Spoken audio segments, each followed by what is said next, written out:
Good morning, everyone. We are the 12 demonstrator from B8 to A. And I am Elizabeth Basa. And I am Juay Hanson. And our topic is all about overcoming an addiction. Okay, so good morning, class. Before we start, let us all please stand up for a prayer. In the name of the Father, the Son, the Holy Spirit. Amen. Okay, so good morning once again. How are you today? Yes, good to hear. Who is absent today? So, wala. So, let's have a short review. What have you learned in our last topic? Yes, it's all about environmental awareness. So we should be aware and we should protect our environment in order to preserve our mother nature. So before we start, I have here a drill and you are going to describe the picture all about. And this drill is called 4P, one word. So number 1. So what does the picture describe or what does the picture tells all about? Yes, very good. This picture is all about drug. And number 2. What does the picture describe or tells all about? Yes, this is gambling. What does the picture or describe all about? Yes, this is called cigarettes. And number 4, what does the picture describe or tells all about? Yes, this is a addiction. And number 5, what does the picture tells or describe all about? Yes, this is an alcohol. And last, what does the picture what does the picture describe or tells all about? Yes, this is a word, overcome. Before we proceed to our lesson, I have here an activity and this will be the group 1, the group 2, and the group 3. You are going to perform or demonstrate symptoms of addiction, and group 1, you are going to perform or demonstrate a symptoms which is the attempting to quit with little success. And group 2, you are going to perform a symptoms which is becoming unreliable and trustworthy. And group 3, you are going to perform or demonstrate symptoms of addiction which is having difficulty focusing on projects or tasks. So you are given a 15 minutes to discuss with your group and perform it. Okay, time's up. So group 1, let's present your work. Yes, very good. Let's have a 4 claps and say bravo. 1, 2, 3, 4, 5. Bravo. So group 2, please perform. Yes, very good. Let's give again 5 claps and say bravo. 1, 2, 3, 4, 5. Bravo. And then the last group is group 3. Please perform your task. Okay, very good. Let's have 5 claps and say bravo. 1, 2, 3, 4, 5. So good job everyone. So based on the activity, what have you observed? Yes, it's all about the symptoms and addiction. So in your own idea, what is common addiction of people and what is the best way to overcome it? Yes, the common addictions are shopping, mobile gaming, and also food, addiction in food. So, what is the best way to overcome it?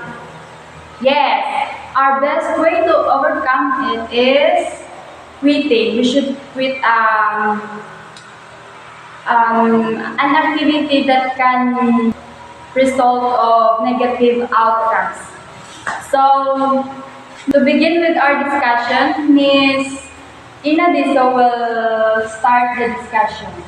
Okay, our topic for today is all about overcoming addiction. Ang atong topic nag-focus kung paano nato i-overcome o paano ta makahalin sa sinakabagay na atong permiya ginagamit. So, addiction.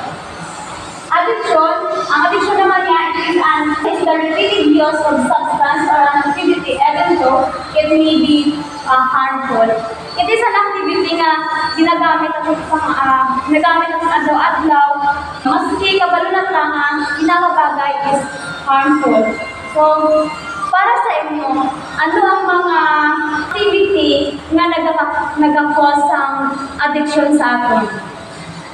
Okay, very good. So, people are I have an example sa different things common sa addiction. So, the first picture is drugs. Drugs is one of common addictions. Number 2 is ang alcohol, cigarettes, and gambling. Sa sining nga mga bagay, ang mga tao ga-addict man kung magamit ka sa sining nga bagay.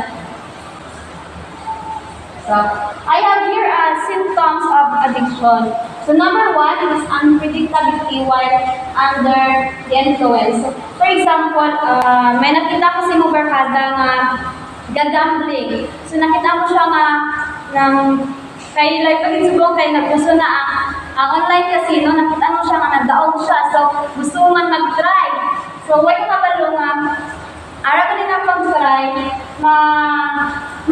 dugay maging mga magamit mo sa mga ado-ado or ginahimo mo sa ado-ado hasta nga, why ka kabalo nga na-addict ka na. Number 2 is spending a great deal of time thinking about using or actually using. So, sa gambling, na spend kita sa damo nga oras sa paggamit or buhay ka na pala mahimo sa bilog mo ba adlaw, gadumdum ka lang kung spending a great deal of time thinking about using it or actually using. So, spend ka na sa damo nga time sa pagdumdum o pagpinsan sa paghimo sa sinangabagay. So, number 3, attempting to quit with little success.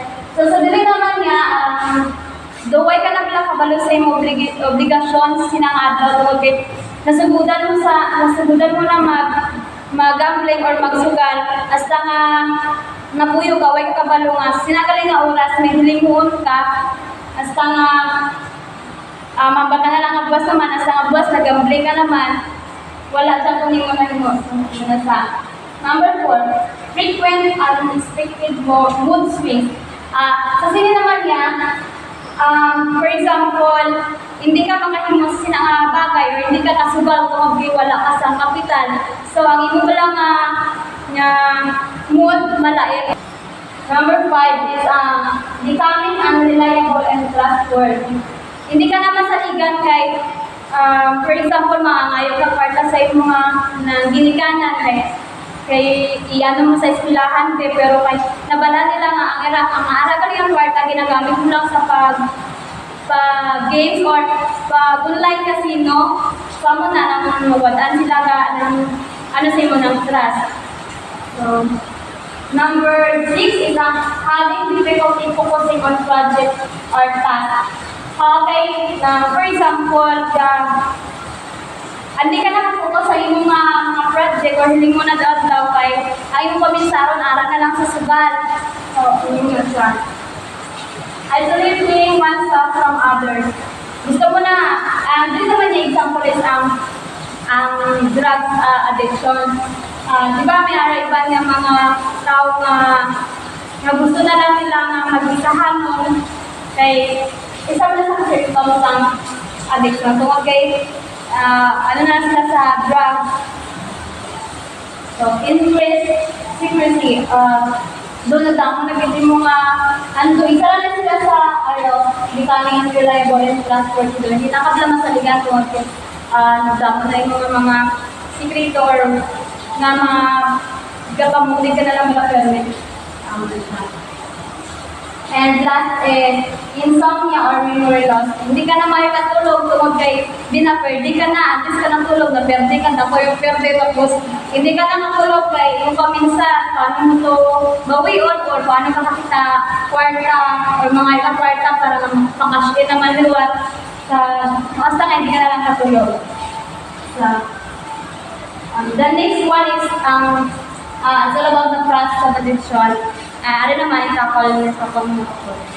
So, okay, let's go on the process of addiction and how people become addicted to many things. So, number one is compulsion. Compulsion is characterized by obsession with or excessive preoccupation with the behavior and an overwhelming need to perform it.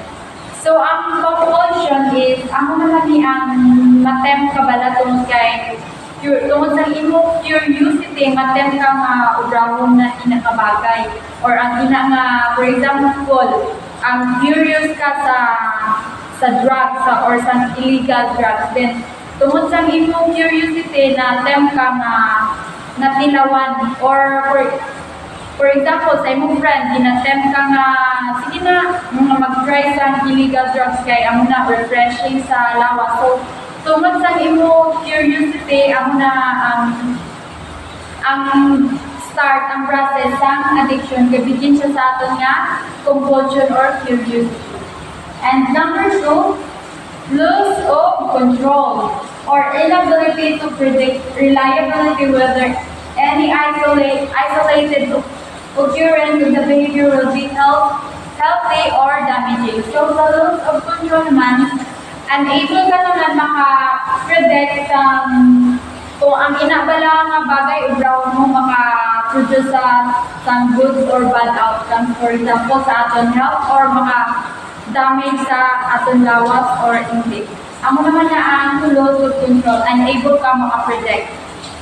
And number three, negative consequences. So, pag once na unable ka na makontrol ang imong paggawi or ang imong addiction, of course, may man siya negative consequences. Kung ang pagiging addicted mo is bad, of course, or negative, syempre, negative consequences po ang imong mabaton. For example, sini such as physical damage sa tundawat, legal trouble, or ang mga pag-abide or wala na itong ginapalo ang aton mga law. Then financial problems, academic failure, or family dissolution. And number four, denial. The inability to perceive that the behavior is self-destructed. Ang denial naman, siya unable ka naman maka-predict na ang imo galing na obra or ang imong ginaobra is makaguba sa aton nga lawas. So, ginadeny mo nga. For example, na-addict ka sa drugs, kay tungkol na-addict ka sa drugs, syempre, ma-change na ang imong mga behavior. So, tungkol na-addict ka, may aragin na bad consequences or bad outcomes. Pag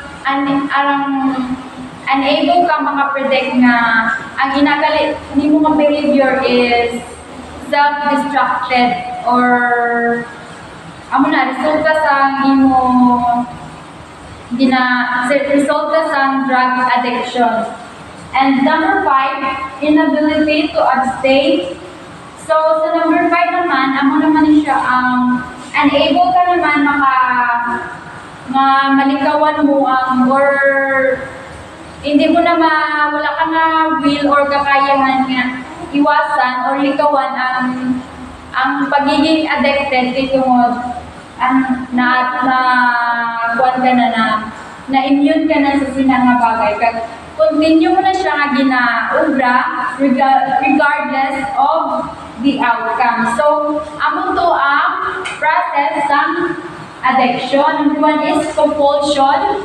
Amo ni ang curiosity begins, the tempting need to perform it. And number 2, loss of control and an inability to predict the healthy or damaging. And number 3, negative consequences.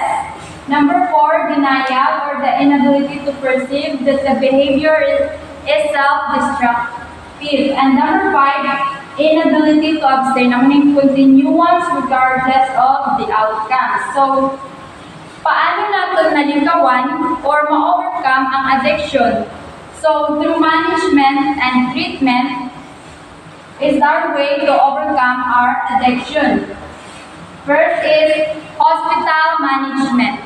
So, ang hospital management, hospital is the main responsible in managing your addiction. Sila ni ang responsible gid in order to manage and treat your addiction. And number 2, medication. So, ano naman ang mga bulong na imong gina-intake in order to manage and treat addiction. And number 3, rehabilitation or amo ni ginatawag naton nga rehab. So, ang ini nga rehabilitation program, gabulig man ni siya para ma-overcome or ma-achieve sang isa ka addicted person ang iya mga goals. Kag sa sinilang nga program, of course, dili man gina-counsel ang mga addicted person sa rehabilitation. And number 4 is ang therapy. So, ang therapy, form po siya sa treatment nga ga-aim siya sa kung paano i-overcome also or ma-lessen ang addiction. And lastly, ang support group. So, every addicted person, in order to overcome it, they need also support from their family, from their friends or loved ones in order to maging motivate man sila mag-seek sang achieve sang goals para sa ila self kay surround sila sa mga person nga support sa ila. So those are management and treatment in order to overcome addiction. So the process and the management and treatment of addiction. Because you already know about on how to overcome addiction. And I have here a question, and I want you to reflect in your experience. So number 1, except of the 4 common addiction, what are some addiction we experience in our life? Yes, very good. Some common addiction we experience in our life is addiction in shopping, in mobile games, or addiction in food. So while facing those addiction, what was symptoms you experienced, or what did you do? Why you say that you are addicted to that thing? Yes, you are become unreliable to your family, and you are you are frequently get change imong mood swings. Kag also damo ka secrets kay tungod you are become addicted. And what did you do to overcome it? Anong mga ginaobra nimo in order to overcome it? Yes, very good. In order to overcome